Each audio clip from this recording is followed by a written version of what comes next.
Hi all of you, welcome back to Ramareddy Maths Academy. ఈ video statistical methods for data science ఉన్న ప్రతి ఒక్కరికంటే ఈ రెండు యూనివర్సిటీస్కి syllabus same ఉంది. JNTU Gurajada Vizianagaram and JNTU Anantapur. ఈ రెండు యూనివర్సిటీస్లో ఉన్నటువంటి అఫిలియేటెడ్ కాలేజ్ కావచ్చు అండ్ అటానమస్ కావచ్చు, వాళ్ళందరికీ వెరీ వెరీ మోస్ట్ ఇంపార్టెంట్ అండి. యాక్చువల్ సబ్జెక్ట్ని ఏ విధంగా మేము చదవాలి, మెజర్ చేయాలనేది చాలామంది కష్టపడుతున్నారు ఎస్ఎండిఎస్, బట్ వెరీ ఈజీ. నేను చెప్తాను. ఫస్ట్ యూనిట్ చెప్పాను, ప్రిపేర్ అయ్యారా? ఓకే, అవ్వకపోతే అవ్వండి. లింక్ కావాలంటే కమెంట్ చేయండి, కింద డిస్క్రిప్షన్లో ఇస్తాను బేటా. అండ్ ఇక్కడ మన సెకండ్ యూనిట్ వచ్చేసరికి పాయింట్ ఎస్టిమేషన్. మన సెకండ్ యూనిట్ ఏంటిదండి? Point estimation. ఈ పాయింట్ ఎస్టిమేషన్ ఏ విధంగా ప్రిపేర్ అవ్వాలో చెప్తాను. సెకండ్ యూనిట్ వచ్చేసి మనకి 4-5 క్వశ్చన్ నెంబర్ 4 అండ్ 5లో అడుగుతారు. ఏ బి బిట్ ఉంటుంది అండ్ ఇక్కడ కూడా ఏ బి బిట్ ఉంటుంది. ఓకే, దీన్ని ఎలా ప్రిపేర్ అవ్వాలనేది మీకు క్లియర్గా చెప్తాను చూడండి. ఒకవేళ మీ దగ్గర సిలబస్ కాపీ లేకపోతే చూడండి ఒకసారి.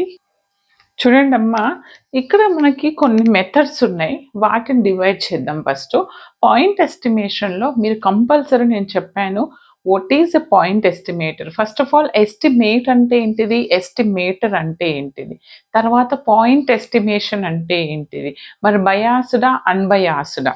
ఓకే, దాని తర్వాత ఎంఎల్ఈ ఎస్టిమేటర్, షూర్ షార్ట్ ఒక క్వశ్చన్ వస్తుంది, మ్యాక్సిమం లైక్లీహుడ్ ఎస్టిమేటర్ అంటే ఏంటిది, and what are the properties of MLE estimator, and what are the classifications of MLE, వాటి గురించి ప్రాబ్లమ్స్. ఎంఎల్ఈ ఎస్టిమేటర్ ప్రాపర్టీస్ కావచ్చు, అసిమ్ప్టోనిక్ నోటేషన్స్ కావచ్చు, అండ్ దీని గురించి ప్రాబ్లమ్. షూర్ ఒక క్వశ్చన్ వచ్చేసింది, డామ్ షూర్.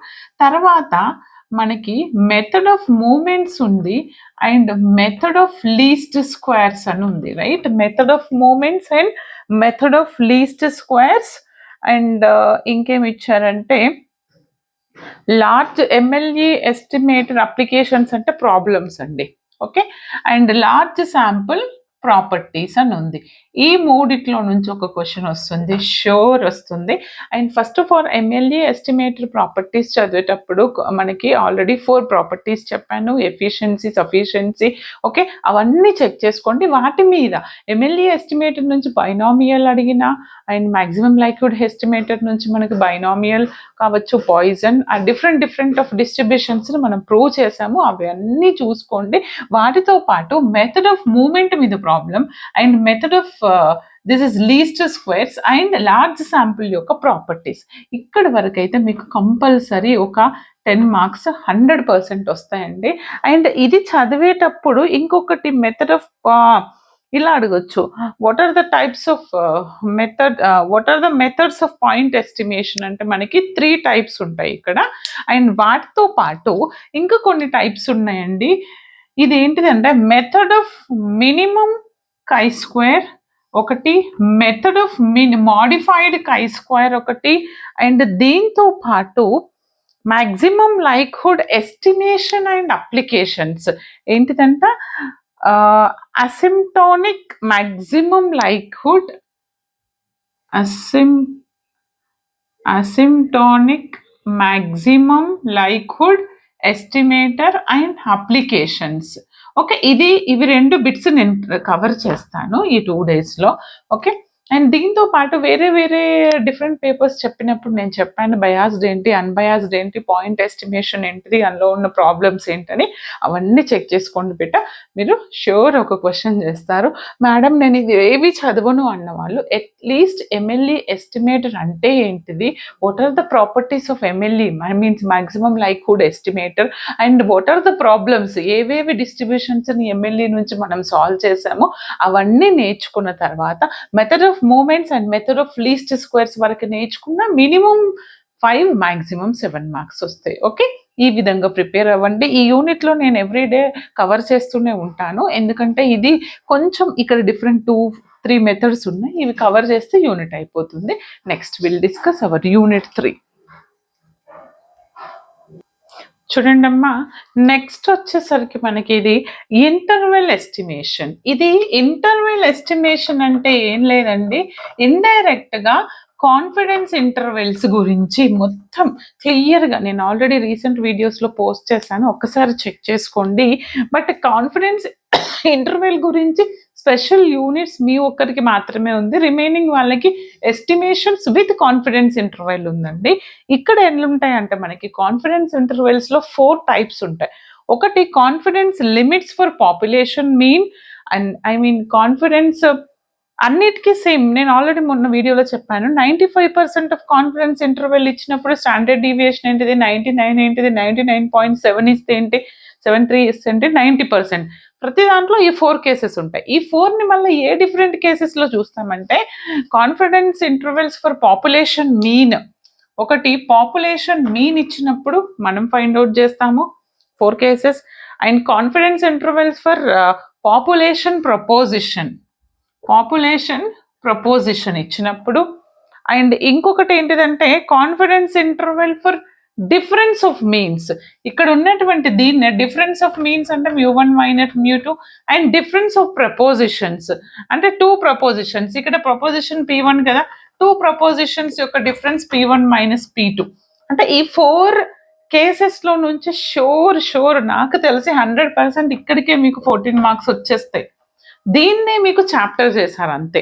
బట్ ఇందులో ఎలా చదవాలనేది నేను చెప్తాను చూడండి. ఇందులో sample size for estimation of population's mean ఉంది, sample size of estimation of population's proposition. అందులోనే మనకి maximum error for estimation of large sample వస్తుంది. ఎందుకంటే ఇది this is comes under confidence interval. ఇందులోనే మనకి maximum error for small sample వస్తుంది. And ఇంకా ఏమున్నాయంటే చెప్తాను చూడండి. ఇది చాలా ఈజీ యూనిట్ బట్ లెంతీ కూడా.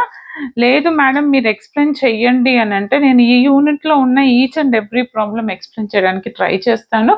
కొన్ని మాత్రం చెప్పాను. బట్ ఈ కాన్ఫిడెన్స్ ఇంటర్వెల్స్లో డిఫరెన్స్ ఆఫ్ మీన్స్ ఇచ్చినప్పుడు ఎలా చేయాలి, డిఫరెన్స్ ఆఫ్ ప్రపోజిషన్స్ ఇచ్చినప్పుడు ఎలా చేయాలి, and standard error with small sample ఇచ్చినప్పుడు ఎలా చేయాలి, standard error for large sample ఇచ్చినప్పుడు ఎలా చేయాలి, అది పాపులేషన్ మీన్ లేకుండా ఇచ్చినప్పుడు ఎలా చేయాలి, ఈ అన్ని డిఫరెంట్ కేసెస్ మీరు ప్రిపేర్ అయితే సరిపోతుంది. Very easy unit. బట్ ఒకటిసారి నేను కింద కాన్ఫిడెన్స్ ఇంటర్వెల్ గురించి ఎన్ని వీడియోలు అయితే ఉన్నాయో వాటి యొక్క లింక్స్ ఇవ్వడానికి ట్రై చేస్తాను, అవి చూడండి, మీకు ఒక ఐడియా వస్తుంది. ఓకే బెట్ట. నెక్స్ట్ యూనిట్ నెంబర్ 4 చూడండి అమ్మా. యూనిట్ నెంబర్ 4 వచ్చేసరికి మనకి 8, 9లో అడుగుతారు. అది testing of hypothesis. Madam testing of hypothesis ఉన్న అంటే రిమైనింగ్ యూనివర్సిటీస్ పిఎస్ అండ్ యూట్యూబ్లో ఎక్కడ అయినా టెస్టింగ్ ఆఫ్ హైపోథసిస్ అంటే నేను చెప్పిందే ఉంది. ఇది చాలా తక్కువ. ఇది ఏంటంటే దీనికి అడ్వాన్స్డ్ లెవెల్. ఏంటిది, టెస్టింగ్ ఆఫ్ హైపోథసిస్ చదివిన తర్వాత మీకు మోస్ట్ పవర్ఫుల్ టెస్ట్ అని వస్తుంది. అందులో నేమన్ పియర్సన్ ఫండమెంటల్ లెమ్మా అని ఉంటుంది. అది దాని యొక్క ప్రాబ్లం, దాని అప్లికేషన్ అంటే షూర్ ఒక క్వశ్చన్ వస్తుంది ఇక్కడ నుంచి. తర్వాత టైప్స్ ఆఫ్ ఎర్రర్స్, వీటి మీద ప్రాబ్లమ్స్ అండి. అండ్ ఇంకొకటి ఏంటిదంటే notations of most powerful sets గురించి and notations of uniformly powerful sets గురించి నేర్చుకోండి. దీనిలోనే మనకి డెఫినేషన్స్ అడుగుతారు. అండ్ షూర్ ఇంకొక క్వశ్చన్ ఎల్ఆర్ టెస్టెస్. ఈ ఎల్ఆర్ టెస్ట్లు అంటే లైక్లీహుడ్ టెస్ట్ అని ఉంటుంది. ఈ లైక్లీహుడ్ రేషియో టెస్ట్లో మనకి డిస్క్రిప్షన్స్ ఏ విధంగా ఇస్తాము మనము, properties of likelihood ratio test and వాటి యొక్క ప్రాబ్లం చెక్ చేసుకోండి. నాకు తెలిసి Neyman Pearson fundamental lemma and likelihood ratio టెస్ట్లో ఉన్నటువంటి నేర్చుకొని టైప్ 1 టైప్ 2 మరి ఎన్ని టైప్స్ ఉన్నాయి మీ కాలేజీలో నాకు కమెంట్ చేయండి. టైప్ 4 కూడా ఉంది. వాటి యొక్క బేసిక్స్ అన్ని నేర్చుకోండి, సరిపోతుంది. ఓకే. అండ్ ఇంకా అసలు ఎవరు వదిలేయొద్దు అన్నది యూనిట్ నెంబర్ 5 ప్రతి ఒక్కరు ప్రిపేర్ అవ్వాలి. అది ఇప్పుడు చెప్తాను చూడండి. చూడండమ్మా, chi-square టెస్ట్ అన్నీ కమ్స్ అండర్ శాంపుల్స్‌లో చెప్తాను. స్మాల్ శాంపుల్స్‌లో ఇది స్టార్ట్ చేశాను. చూడకపోతే చూడండి. జస్ట్ ఈ వీడియోకి ముందే పోస్ట్ చేశాను. chi-square for goodness of fit ఏంటిది? chi-square for independence attributes problems ఎలా చేయాలని నెక్స్ట్ వీడియోలో chi-square difference of variance of normal distribution చూద్దాము. ఇక్కడ ఏం లేదండి, స్మాల్ శాంపుల్స్‌లో నేను చెప్పాను. నా ఇంట్రో చూస్తే మీకు అర్థమైపోతుంది. స్మాల్ శాంపుల్స్‌లో టీ టెస్ట్ ఎలా చేస్తాము అదొకటి. అండ్ ఇంకొకటి ఏంటిది అని అంటే టెస్ట్ ఫర్ పాపులేషన్ మీన్ ఏంటిది? And equality of 2 population means ఇచ్చినప్పుడు ఎలా చేయాలి? ఈ మూడిట్లో నుంచి ఒక క్వశ్చన్ ష్యూర్ వస్తుంది. And paired T test, F test for equality of 2 variance ఇచ్చినప్పుడు ఈ రెండిట్లో నుంచి ఒక క్వశ్చన్ వస్తుంది. And chi-square test goodness of fit, chi-squareలో goodness of actual normal chi-square ఉంది, దాంతోపాటు chi-squareలో గుడ్నెస్ ఆఫ్ ఫిట్ ఎప్పుడు చేస్తాం, ఇండిపెండెన్స్ అట్రిబ్యూట్స్ ఎలా చేస్తామని చెప్పాను.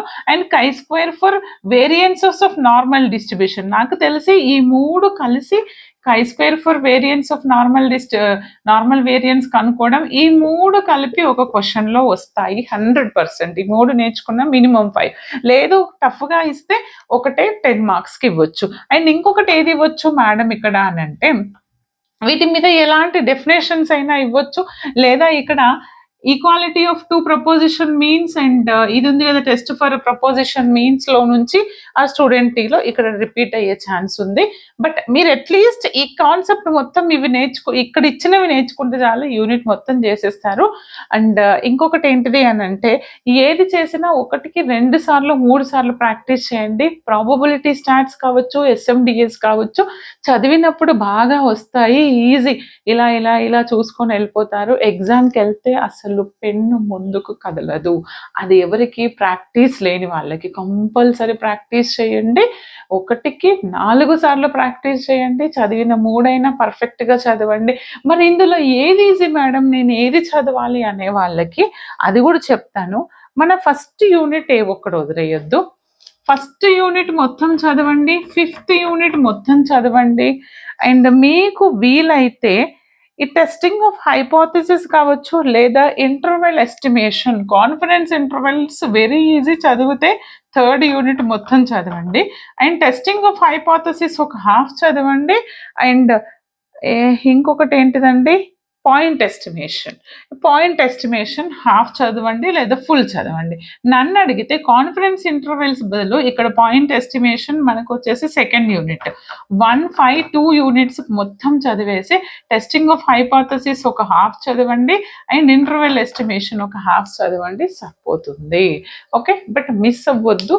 నాకు తెలిసి నా గుడ్ సజెషన్ ఏంటంటే మొత్తం యూనిట్స్ అన్నీ చదువుకొని వెళ్తేనే మీకు 70కి మినిమం 40 వస్తాయి SMDSలో. లేదు మీరు హాఫ్ చదివారు అని అంటే 20 మార్క్స్ రావడం కూడా చాలా కష్టం. కాబట్టి బాగా ప్రిపేర్ అవ్వండి. All the best. వీడియో ప్రతి ఒక్కరికి షేర్ చేయండి బేటా. అండ్ ఫస్ట్ వీడియో కావాలంటే కింద డిస్క్రిప్షన్లో ఇచ్చాను, చెక్ చేసుకోండి. ఇంక more and more videos and another subject PDF కావాలంటే మన వాట్సాప్ గ్రూప్ ఉంది, JNTU KGV అండ్ అనంతపూర్ వాళ్ళందరికీ, అక్కడికి వెళ్ళి చెక్ చేసుకోండి. All the very best. Thanks for watching. Like, share, comment compulsory.